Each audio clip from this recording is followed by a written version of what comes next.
Hello students, बहुत बहुत स्वागत है आपका एडो फ्यूचर चैनल पे। आज मैं आपके सामने उपस्थित हुआ हूँ क्लास 9 के टॉपिक को लेकर के। और क्लास 9 का जो टॉपिक हम लोग पढ़ने जा रहे हैं वो है साइंस, केमिस्ट्री से रिलेटेड टॉपिक है वो। और टॉपिक का नाम आप देख रहे होंगे, चैप्टर का नाम है चैप्टर 2। चैप्टर का नाम है is matter around us pure. काफ़ी इंपॉर्टेंट चैप्टर माना जाता है क्योंकि इसके पहले आपने पढ़ा है मैटर के बारे में। इसके पहले जो आपका जो वीडियो था वो था मैटर के बारे में। आज हम लोग पढ़ने जा रहे हैं is matter around us pure. Okay, और इसमें हम लोग आज इस वीडियो में स्पेशली डील करने जा रहे हैं मिक्सचर और उसके टाइप से रिलेटेड बात करेंगे आपसे। तो सबसे पहले इस चैप्टर को समझने के पहले हम लोग इस चैप्टर का मकसद समझते हैं। क्या मकसद है? देखो, इस चैप्टर का मेन थीम यही है ना कि आपको ये पता चले, आपको ये मतलब समझ में आ जाए कि हमारे सराउंडिंग्स में जो वेरियस टाइप के सबस्टांसेस पाए जाते हैं, जो मैटर पाया जाता है, उसकी प्रॉपर्टीज क्या है, उसके बारे में आपको एक बेसिक इंफॉर्मेशन आपको पता चले। बेसिक थीम इस चैप्टर का यही है ना। आप उसको कैसे सेपरेट कर सकते हो, उसके केमिकल, उसके फिजिकल नेचर क्या है, आप इस हिसाब से उसको सेपरेशन कर सकते हो, आप उसको आइडेंटिफाई कर सकते हो, आप उसकी वेरियस प्रॉपर्टीज को डील कर सकते हो और अपने लाइफ में उसका यूज कर सकते हो। उसके एप्लीकेशन में, अपने लाइफ में वेरियस टाइप की एप्लीकेशन के लिए उसका मतलब यूज कर सकते हो। ओके, तो इन्हीं बातों से रिलेटेड ये चैप्टर है। इस चैप्टर का बेसिक इंपॉर्टेंस यही है आपके लाइफ में। ओके, अब हम लोग बात कर रहे हैं चैप्टर का जो थीम है, वो मेन चैप्टर क्या है, is matter around us pure. देखो, मैटर तो आप जानते हो, मैंने बताया भी था आपको कि anything present in our surrounding which occupy space having mass and offer resistance. Matter वो सबस्टांस होता है जो स्पेस ऑक्युपाई करता है, उसमें कुछ मास होता है और वो रेसिस्टेंस ऑफर करता है against the force. When you applied some force it opposes. Okay, तो इसी को हम लोग जनरली क्या बोलते हैं, मैटर बोलते हैं। यही हम लोगों ने बात समझी थी मैटर के बारे में। अब बात करते हैं प्योर। प्योर क्या चीज है? देखो, प्योर कहने का मतलब जैसे ही आता है ना, इसका मतलब that matter is specially made up of single type of substances. वो मैटर जो है ना, वो फिजिकली जो है वो सिंगल टाइप के सबस्टांस का बना हुआ होना चाहिए। ऐसे तो जनरली प्योरिटी से हम लोग समझते हैं। देखो, प्योर कहने का मतलब क्या होता है ना, अगर आप टेक्निकली इसको समझो तो प्योर कहने का मतलब क्या होता है कि मेल्टिंग पॉइंट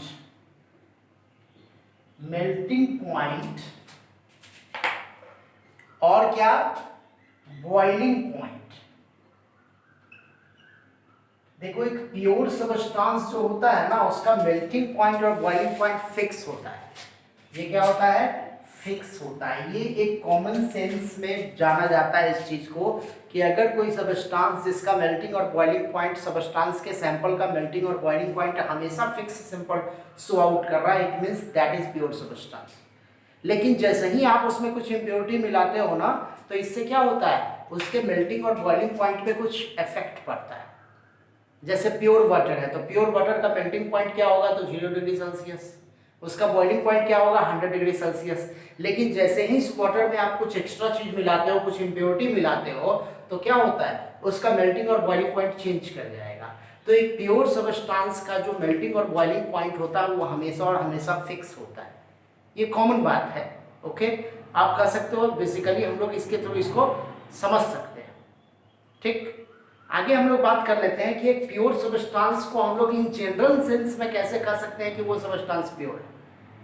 ओके, तो देखिए, जनरली कह सकते हो कि प्योर सबस्टांस या matter is made up of single types of particles, है ना। सिंगल टाइप के पार्टिकल्स के मिलने से बनता है प्योर सबस्टांस। एक ही टाइप का पार्टिकल्स हमेशा उसमें मिलेगा throughout the composition. You can not separated it by physical method, है ना। We can't distinguish its components by physical method, है ना। हम फिजिकल मेथड के द्वारा उसके कंपोनेंट्स को डिस्टिंग्विश नहीं कर सकते हैं। जैसे मान लो आपको मैंने दिया क्या भाई, तो मैंने आपको दिया सॉल्ट, टेबल सॉल्ट। मैंने आपको क्या दिया, टेबल सॉल्ट। टेबल सॉल्ट कहने का मतलब NaCl। तो इस टेबल सॉल्ट को आप कितना भी छोटे टुकड़ों में नहीं बदल सकते। आप इसको छोटे टुकड़ों में बदलोगे तो ये NaCl ही मिलेगा। उसी तरह से मान लो मैंने आपको दिया शुगर का सैंपल, तो शुगर के सैंपल को आप कितना भी तोड़ोगे ना, that is component of sugar. मैं फिजिकल डिकम्पोजिशन की बात कर रहा हूँ, ये केमिकल डिकम्पोजिशन नहीं है। Physically you can not separate the various components of that particular substance और गिवन पर्टिकुलर सबस्टांस। उसी को हम लोग बोलते हैं प्योर सबस्टांस, मतलब सिंगल टाइप के पार्टिकल्स का बना होता है। इन जनरल सेंस में अगर देखो तो साइंस के टर्म में अगर हम लोग बात करें तो जनरली कहा जाता है कि आइदर कंपाउंड्स और एलिमेंट, या तो कंपाउंड या एलिमेंट जो होता है ना वो प्योर सबस्टांस होता है। हम लोग इसके बारे में आगे डिटेल बात करेंगे कि कंपाउंड क्या होता है, एलिमेंट क्या होता है, लेकिन कॉमन सेंस में आप थोड़ा बहुत जानते होंगे इसको कि कंपाउंड्स जो होते हैं, जैसे NaCl क्या है, कंपाउंड है। H2O क्या है, कंपाउंड है ना। जबकि एलिमेंट क्या है, मेटल, नॉन मेटल, मेटलॉइड्स, ये सब क्या है, एलिमेंट है। अब जैसे लोहे का एक टुकड़ा आपको दे दिया जाए तो आप लोहे के टुकड़ा को कितना भी तोड़ोगे तो आपको लोहा ही मिलेगा। It means what, it is pure substance.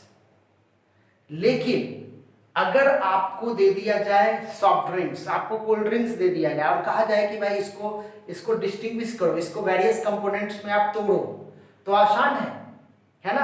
आप अगर उसको हीट करोगे तो क्या होगा, उसका वाटर मॉलिक्यूल अलग हो जाएगा, उसके अंदर जो अदर पार्टिकल्स मिक्सचर के रूप में है वो अलग हो जाएगा।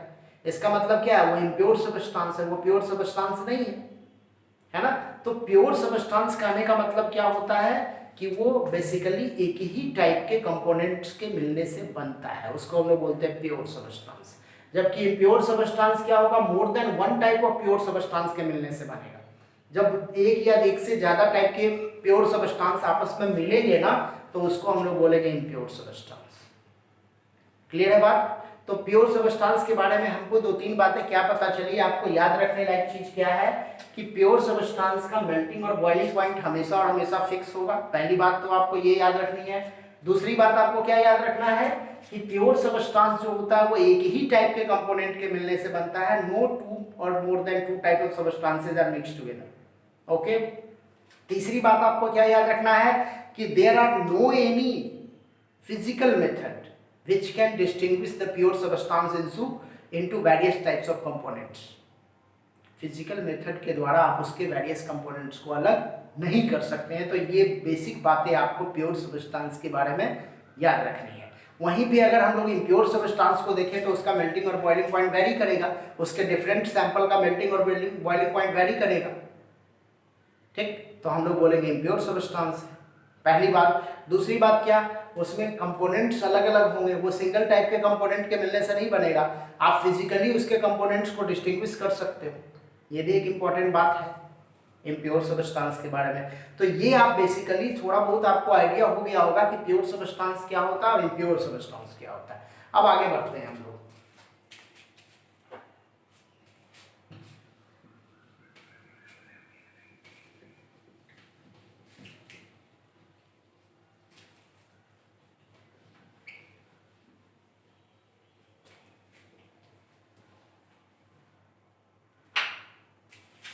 अब इसी में हम लोग को बात करना है किसके बारे में, तो मिक्सचर के बारे में बात करना है। सबसे पहले आपको मिक्सचर के बारे में बात करना है, that is a kind of impure substance. ये क्या होता है, ये क्या होता है, इम्प्योर सबस्टांस होता है। ऐसा मैं क्यों बोल रहा हूं, इम्प्योर सबस्टांस क्यों बोल रहा हूं, क्योंकि मेड अप ऑफ टू और मोर देन टू कंपोनेंट्स, है ना। दो या दो से ज्यादा टाइप के कंपोनेंट्स के मिलने से बनता है, ठीक ना। तीसरी बात क्या हो सकती है, मैं क्यों बोल रहा हूं कि इम्प्योर सबस्टांस है, तो we can separate the constituent of mixture by physical method, है ना। हम लोग फिजिकल मेथड के द्वारा इसके कंस्टिट्यूएंट को सेपरेट कर सकते हैं। इसीलिए हम इसको कह रहे हैं कि भाई क्या है ये इम्प्योर सब्सटेंस है। मिक्सचर एक इम्प्योर सब्सटेंस कैसे है कि दो या दो से ज्यादा टाइप के कंपोनेंट के मिलने से बना है। हम लोग सेपरेट कर सकते हैं उसके कंस्टिट्यूएंट को, है ना। प्लस मिक्सचर के सैंपल्स जो होंगे, different sample of the mixture show different melting and boiling point. Different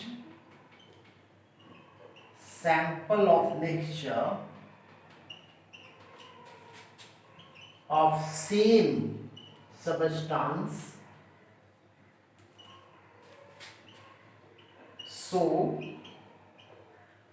different melting point and boiling point, है ना। डिफरेंट मेल्टिंग और बॉइलिंग पॉइंट शो करेगा।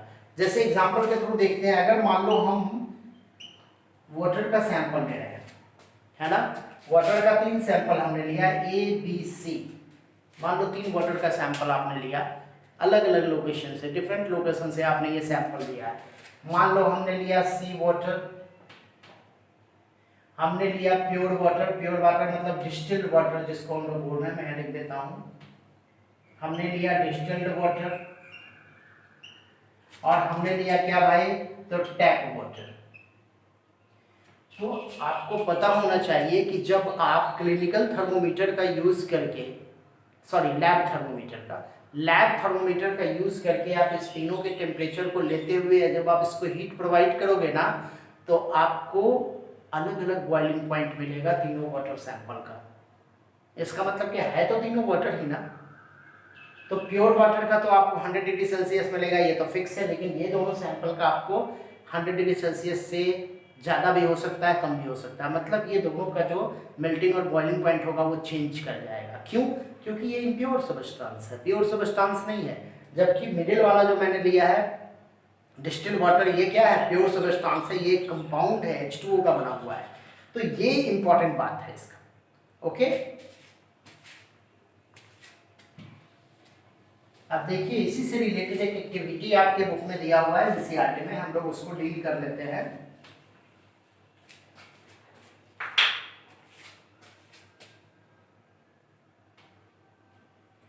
ये एक्टिविटी है 2.2। देखिए 2.2 एक्टिविटी क्या करता है, नहीं 2.1 पहले मैं बता दूं तब 2.2। ओके 2.1, ओके 2.1 एक्टिविटी देखिए क्या करता है। कहता है कि आप जिस क्लास में हो उस क्लास को हम कैटेगराइज कर देते हैं 4 अलग अलग जोन में। क्या करते हैं भाई, उसको कैटेगराइज कर देते हैं ए बी सी और डी। ये 4 डिफरेंट जोन में हम इसको कैटेगराइज कर देते हैं। अब 4 डिफरेंट जोन में जब हम इसको कैटेगराइज कर देंगे तब हम क्या देखेंगे भाई, हम सबको अलग अलग सैंपल प्रोवाइड करेंगे। ये सैंपल क्या होगा, जरा शो दिखा दें आपको। ये सैंपल हो सकता है आपका, दैट इज सबको दे देते हैं 50 ml वाटर। क्या दे देते हैं 50 ml, मैं इसको अलग से कर देता हूँ।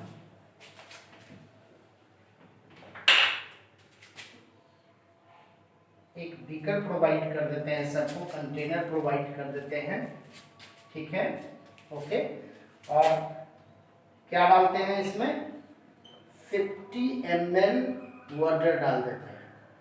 मतलब ए को हमने दिया 50 ml वाटर और साथ में हम बी को भी दे देते हैं वही 50 ml वाटर। यहाँ भी हमने दे दिया 50 ml वाटर। ओके, अब जरा ध्यान देना, इसको क्या दिया जा रहा है, तो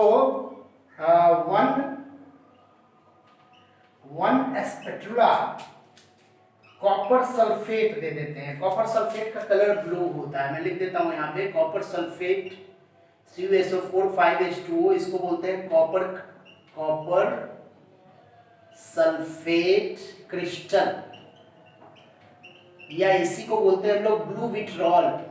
क्या बोलते हैं इसको, ब्लू विट्रॉल बोलते हैं इसको। इंपॉर्टेंट है आपके लिए, तो फॉर्मूला क्या होता है CuSO4 5H2। इसका कलर कैसा होता है, इसका कलर होता है ब्लू।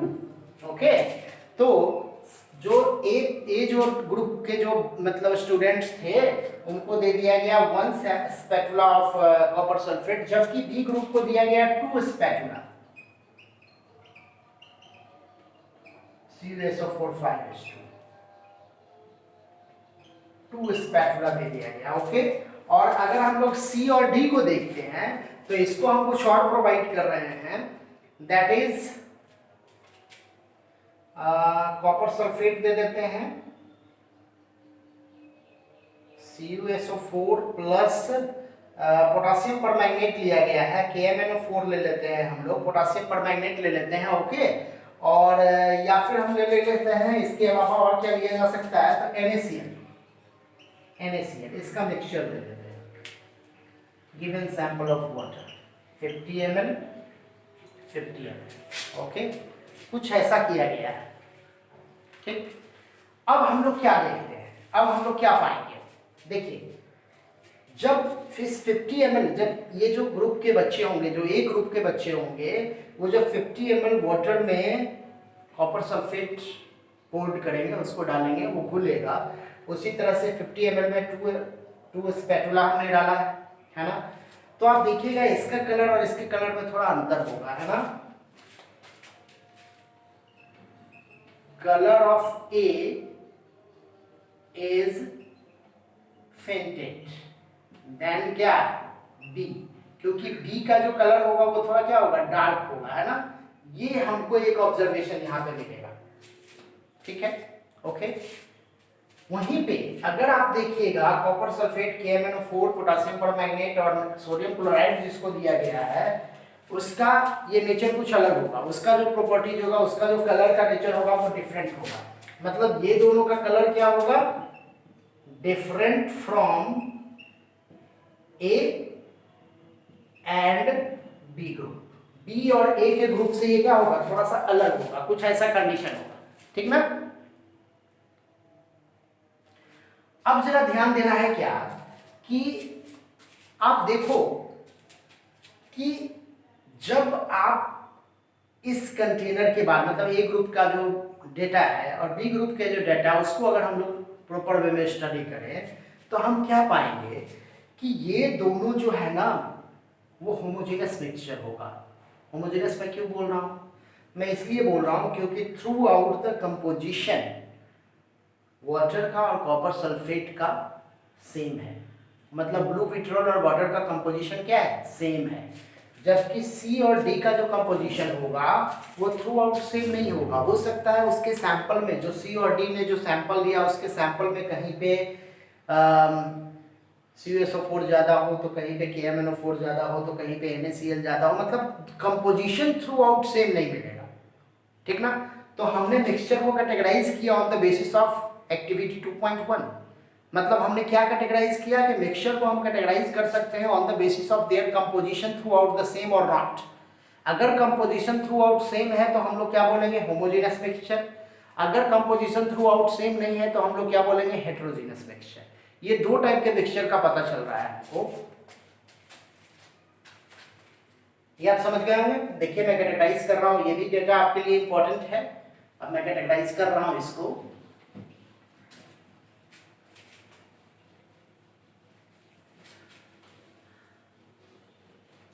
तो हमको दो बातें पता चली इस एक्टिविटी से। एक क्या हुआ,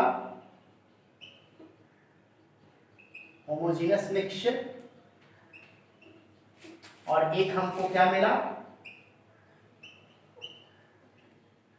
हेट्रोजेनस मिक्सचर। ओके, हमको दो बातें पता चली, होमोजेनस मिक्सचर और हेट्रोजेनस मिक्सचर। हम क्या जान गए होमोजेनस मिक्सचर के बारे में कि composition is through out same. Composition is through out क्या है, सेम है। जबकि इसमें composition is through out not same, that is different. Composition through out same नहीं है, मतलब ये डिफरेंट है। पहली बात पता चली हमको। कुछ और एग्जांपल देख लेते हैं हम लोग इसका, जिसका कंपोजिशन थ्रू आउट सेम होता है। जैसे आप नाम सुनेंगे ब्राइन का, ठीक ना, आप नाम सुनेंगे शुगर सिरप का,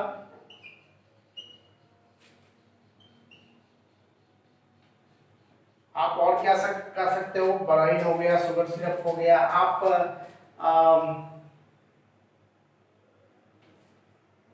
कुछ एलुआई ले सकते हो, है ना, कुछ एलुआई ले सकते हो आप। तो देखिए क्या है, ब्राइन जो होता है वो NaCl और वाटर का कंपोजिशन होता है, थ्रू आउट सेम होगा। शुगर सिरप किसका होगा, शुगर और वाटर का होगा, थ्रू आउट सेम होता है। एलुआई क्या होता है, तो मिक्सचर ऑफ कह सकते हैं मेटल्स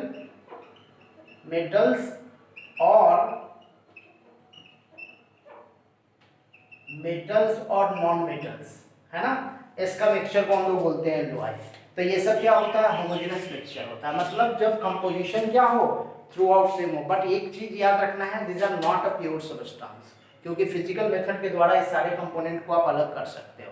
हम लोग देखेंगे, हम लोग को इसी चैप्टर में पढ़ना है कि what are the various method due to which we can separate various types of mixture together. Okay, वहीं पे अगर हेट्रोजीनस मिक्सचर को हम लोग देखेंगे तो हम लोग क्या ले सकते हैं, एयर ले सकते हैं, हेट्रोजीनस मिक्सचर है ना, क्योंकि एयर में डिफरेंट कंपोनेंट, डिफरेंट अलग अलग जगह के एयर को आप अगर मेजर करोगे ना तो कंपोनेंट्स उसके वेरी कर सकते हैं, मतलब ऑक्सीजन का अमाउंट चेंज हो सकता है, उसके अंदर डस्ट पार्टिकल्स चेंज हो सकता है, ह्यूमिडिटी बदल सकती है, तो ये सब हो सकता है, तो हेट्रोजीनस मिक्सचर में आ जाएगा।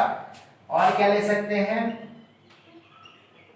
Mixture of sand and cement ले सकते हैं, सैंड और वाटर का मिक्सचर ले सकते हैं हम लोग, आयरन फिलिंग्स और सॉल्ट का मिक्सचर ले सकते हैं हम लोग, आयरन फिलिंग्स और सल्फर पाउडर का मिक्सचर ले सकते हैं हम लोग। ये सब क्या है, कंपोजिशन थ्रू आउट सेम नहीं मिलेगा, इसका मतलब ये क्या है, हेट्रोजीनस मिक्सचर है। तो ये दो टाइप का मिक्सचर के बारे में आपको पता चला होगा, होमोजेनस मिक्सचर और हेट्रोजीनस मिक्सचर। होमोजेनस मिक्सचर कहने का मतलब क्या हो गया, तो वैसा मिक्सचर जिसका कंपोजिशन थ्रू आउट सेम हो, मतलब उसके कंपोनेंट्स का अगर हम लोग सैम्पलिंग करें डिफरेंट पॉइंट ऑफ व्यू से तो वो हमेशा सेम और सेम ही मिले। जबकि हेट्रोजेनस मिक्सचर क्या होता है कि अगर कंपोनेंट्स का सैम्पलिंग हम लोग अलग अलग लोकेशन से करें तो हमको इसका कंपोजिशन थ्रू आउट सेम नहीं मिले, तो इसको हम लोग बोलते हैं हेट्रोजेनस मिक्सचर। क्लियर है, आगे बढ़ रहे हैं हम लोग।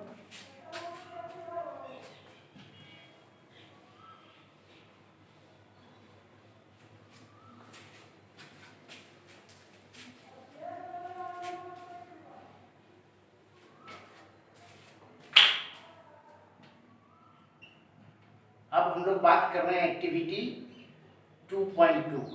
हम लोग इस एक्टिविटीज के थ्रू समझते हैं इसको, ठीक।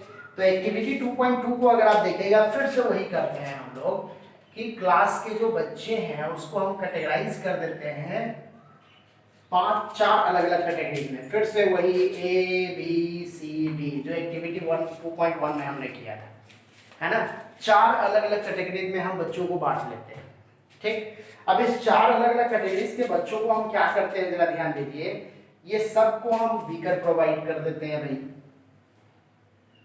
सबको देखिए बीकर प्रोवाइड कर दिया गया है 4 अलग अलग कैटेगरीज के बच्चों को। और बीकर प्रोवाइड करने के बाद सबको क्या कर देते हैं, वाटर प्रोवाइड कर देते हैं, उस 4 बीकर के अंदर वाटर का अमाउंट सेंड करते हैं, that is 50 ml water. 50 ml water लिख देता हूँ, H2O लिखना ठीक नहीं है, वाटर 50 ml वाटर प्रोवाइड कर दिया भाई, okay 50 ml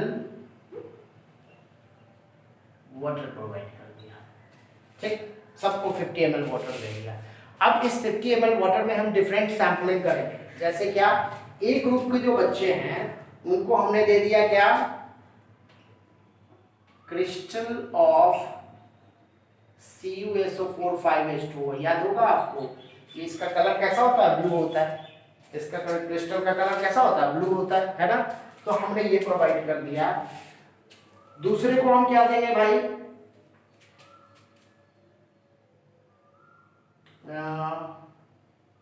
one spatula of क्या दे देते हैं इसको? सॉल्ट दे देते हैं। सॉल्ट, सॉल्ट मतलब NaCl दे देते हैं, सोडियम क्लोराइड दे देते हैं इसको। ठीक, ओके। तीसरे को हम क्या दे देते हैं? तो चॉक पाउडर दे देते हैं। क्या प्रोवाइड करते हैं इसको? Chalk powder. और चौथे को हम दे देते हैं क्या? तो मिल्क दे देते हैं, या फिर आप इंक भी दे सकते हो, है ना? आपके एनसीईआरटी में मिल्क या इंक ही लिया गया है, तो ये हम प्रोवाइड कर देते हैं इसको। अब हम समझते हैं कि what happens to this sample. ये जो A, B, C और D को जो हम दिया है, हमने अलग अलग चीज जो प्रोवाइड किया है, क्या दिया है इसको? CuSO4 सब वाटर में मिला हुआ है, एक्वस स्टेट में मैं लिख देता हूं। इसको हमने क्या दिया? फिर हमने दिया था सॉल्ट दिया था, सॉल्ट दिया था। फिर हमने क्या दिया था? चॉक पाउडर दिया था, चॉक पाउडर दिया था। और हमने क्या दिया था? मिल्क दिया था, मिल्क या फिर इंक दिया था, है ना? अब ये सारे सैंपल को हम लोग को देखते हैं कि ABCD में इसका क्या हुआ है प्रॉपर्टीज के हिसाब से। प्रॉपर्टीज कहने का मतलब क्या होता है कि डिफरेंट पॉइंट ऑफ व्यू से हम लोग देखते हैं कि क्या हुआ है। ठीक, तो डिफरेंट पॉइंट ऑफ व्यू से कैसे देखेंगे? मैं यहां पे लिख देता हूं, यहां पे वो पॉइंट ऑफ व्यू बना देता हूं। ओके, ये है आपका C और ये है आपका D। अब ये डिफरेंट पॉइंट ऑफ व्यू क्या होगा जरा देखो। ये डिफरेंट पॉइंट ऑफ व्यू को मैं यहां ले लेता हूं।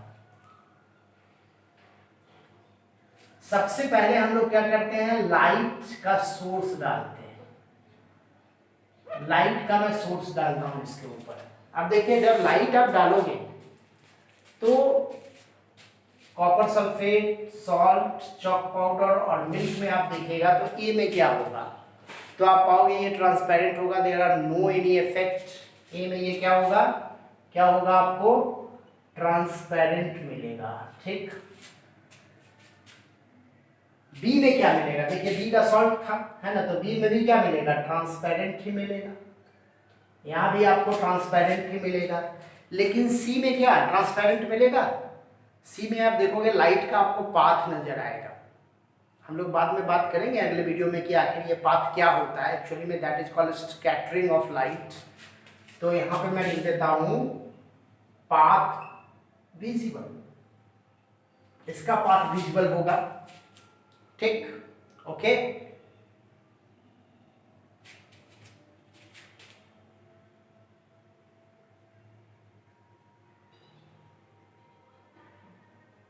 इसको मैं अलग से कर देता हूं तो ज्यादा अच्छा रहेगा।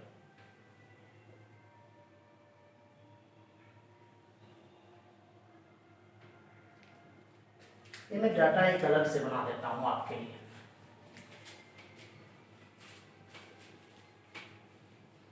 हम लोग एक्टिविटी 2.2 ही देख रहे हैं।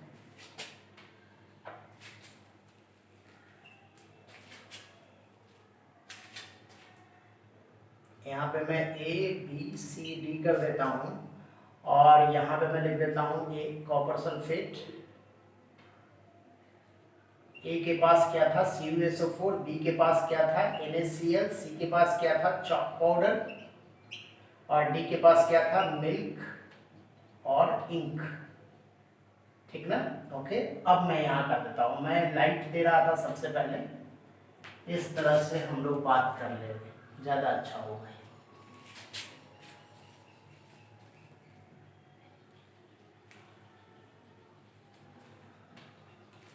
अब इस तरह से आप समझ सकते हो बहुत आसानी से। ठीक है, तो लाइट हमने दिया तो ए में क्या मिला हमको? ट्रांसपेरेंट मिला। बी में भी हमको क्या मिला? ट्रांसपेरेंट मिला। लेकिन सी में क्या हुआ? Path visible.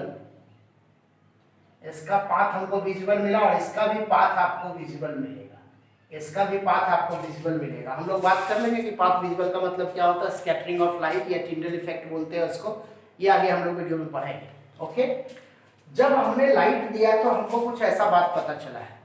ठीक, अगला हम लोग क्या काम करते हैं भाई, लाइट के बाद हम लोग इसको मिक्सचर को क्या कर देते हैं, छोड़ देते हैं, मतलब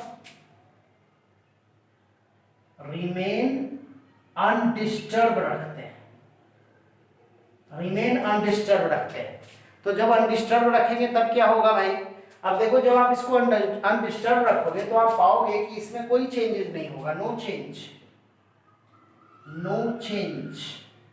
NaCl वाला भी जो होगा उसमें क्या होगा, नो चेंज, कोई चेंज नहीं होगा। जबकि चॉक पाउडर क्या हो जाएगा, डिपॉजिट कर जाएगा, सेटल डाउन कर जाएगा, है ना, ये क्या कर जाएगा, सेटल डाउन, और इसमें क्या होगा, नो चेंज। समझ में आ रही है बात, कहने का मतलब क्या कि नो चेंज जहां है इसका मतलब वो स्टेबल है, जबकि ये क्या है, अनस्टेबल है ना।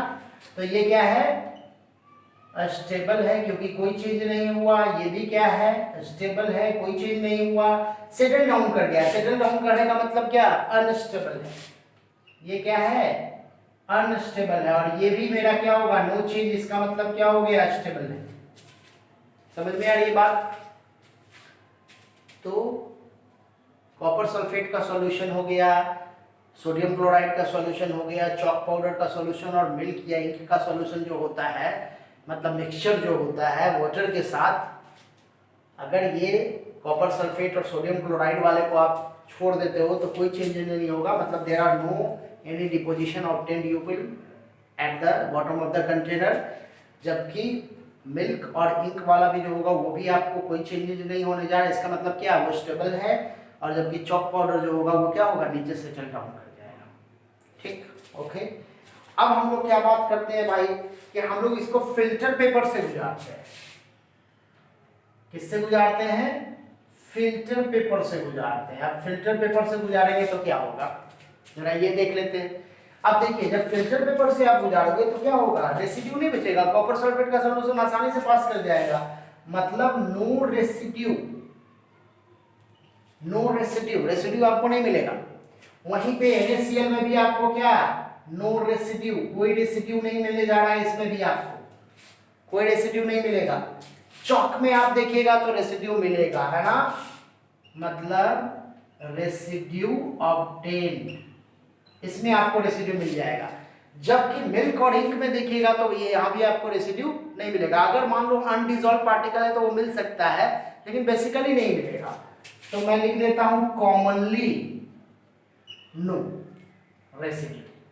मैं कॉमनली का यूज कर रहा हूं क्योंकि हो सकता है किसी किसी में मिले, लेकिन ऐसे मिलेगा नहीं, नो रेसिड्यू। इसमें भी आपको नो रेसिड्यू। फिल्टर पेपर से भी पास हमने किया तो कोई रेसिड्यू हमको नहीं मिल रहा है, हमने ये समझा। ओके, अब हम लोग क्या बात करेंगे भाई कि आखिर ये है क्या, ये तीन प्रॉपर्टीज के हिसाब से हम लोग इसको डिस्टिंग्विश कर सकते हैं। अब देखो, कॉपर सल्फेट और NaCl वाला जो सॉल्यूशन आप देख रहे थे ना, इसको जनरली हम लोग कहते हैं ट्रू सॉल्यूशन। क्या बोलते हैं इसको, ये है आपका ट्रू सॉल्यूशन। हम लोग इसके बारे में डिटेल पढ़े थे, लेकिन इस एक्टिविटी के थ्रू हम लोग समझने का कोशिश कर रहे हैं कि ट्रू सॉल्यूशन क्या है। वहीं पे अगर हम लोग देखते हैं चॉक और मिल्क वाला, तो चॉक वाले को हम लोग क्या बोलेंगे, इसको हम लोग बोलेंगे सस्पेंशन। क्या बोलेंगे, सस्पेंशन। और जो नीचे आप देख रहे हो दैट इज कोलॉइडल सॉल्यूशन, इसको हम लोग बोलते हैं कोलॉइडल सॉल्यूशन। ओके, तो सॉल्यूशन जो मिक्सचर जो है ना, उसको हम लोग कैटेगराइज कर सकते हैं on the basis of their nature. Nature आप देख रहे हो, लाइट के हिसाब से उस स्टेबल है कि अनस्टेबल है, फिल्टर पेपर से पास करेगा कि नहीं करेगा, ये सारे एक्टिविटीज़ के हिसाब से हम उसको चेक कर सकते हैं। अब एक चीज़ मैं और यहाँ पे आपको बता दूं कि how we can use filter paper. Lab में फिल्टर पेपर का यूज कैसे करते हैं, ये मैं थोड़ा सा आपको बता देता हूँ। ओके,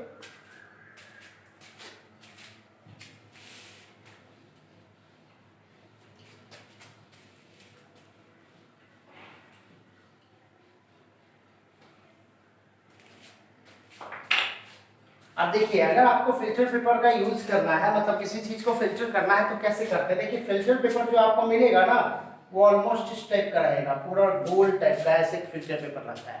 ठीक, तो आप क्या करो, इसको हाफ मोड़ लो, मतलब ये हिस्से को इसके ऊपर मोड़ लो। तो जैसे ही मोड़ोगे तो क्या हो जाएगा, ये कुछ ऐसी स्थिति में आ जाएगा, इस तरह से हो जाएगा, है ना।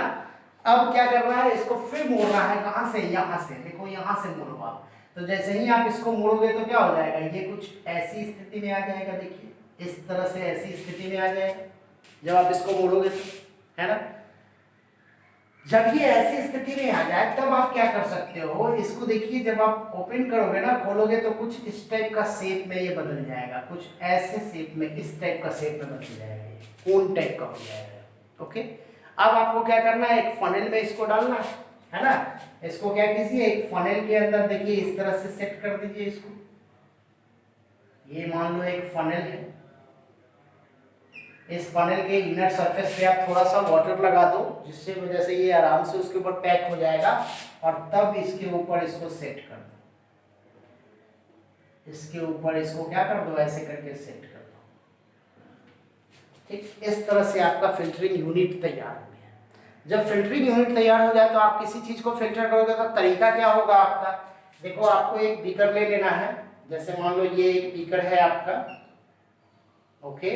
और इस बीकर में क्या करना है, इस फिल्टर यूनिट को लगाना है, मतलब किसी स्टैंड वगैरह के सहारे। मान लो ये स्टैंड है आपका, ये स्टैंड है, इस स्टैंड से आप फिल्टर यूनिट को लगाना है आपको। तो देखिए, ये आपका देखिए फिल्टरिंग यूनिट है,